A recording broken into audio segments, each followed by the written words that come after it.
রাজ্যের দমকল মন্ত্রী সুজিত বসু, তৃণমূলের বরানগরের বিধায়ক তাপস রায় এবং উত্তর দমদম পুরসভার প্রাক্তন পুরপ্রধান সুবোধ চক্রবর্তীর বাড়িতে শুক্রবার সাত সকালে হানা দিয়েছে ইডি। পুর নিয়োগ দুর্নীতি মামলায় রাজ্যের দমকল মন্ত্রী সুজিত বসুর শ্রীভূমির দুটি বাড়িতে হানা দিয়েছে ইডি। দুটি বাড়ি ঘিরে রেখেছে ব্যাপক সংখ্যক কেন্দ্রীয় বাহিনীর জওয়ানরা। সন্দেশখালী কাণ্ডের 7 দিনের মাথায় এই অভিযানে গিয়েও বাধার সম্মুখীন হন ইডির আধিকারিকরা। মন্ত্রীর বাড়ির গেটে তাদের নানান প্রশ্নের সম্মুখীন হতে হয় বলে খবর। বেশ কিছুক্ষণ পরে তল্লাশি শুরু করে ইডি। মন্ত্রী সুজিত বসুকে জিজ্ঞাসাবাদও করা হচ্ছে। ওই একই মামলায় এবার তৃণমূলের হেভিওয়েট বিধায়ক তাপস রায়ের বাড়িতে পৌঁছে গেল ইডি।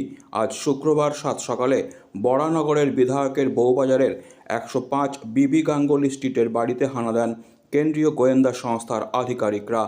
সন্দেশখালীর ঘটনা থেকে শিক্ষা নিয়ে বাড়ির চারপাশে মোতায়েন করা হয়েছে ব্যাপক সংখ্যক কেন্দ্রীয় বাহিনীর জওয়ান।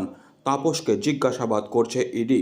পুর নিয়োগ দুর্নীতি কাণ্ডের তদন্তে উত্তর দমদম পুরসভার প্রাক্তন পুরপ্রধান সুবোধ চক্রবর্তীর বাড়িতেও হানা দিল ইডি। আজ শুক্রবার সাত সকালে বিরাটির খলিশা কোটায় পৌঁছে যায় ইডির একটি দল। সুবোধবাবুর বাড়ি ঘিরে ফেলেন কেন্দ্রীয় বাহিনীর জওয়ানরা। উত্তর দমদম পুরসভার পুরপ্রধান থাকার সময় তার বিরুদ্ধে অবৈধভাবে চাকরি দেওয়ার অভিযোগ রয়েছে। এও অভিযোগ যে সুবোধ চাকরি দেন নিজের আত্মীয়দেরও। সব কিছুরই তদন্ত করছে ইডি।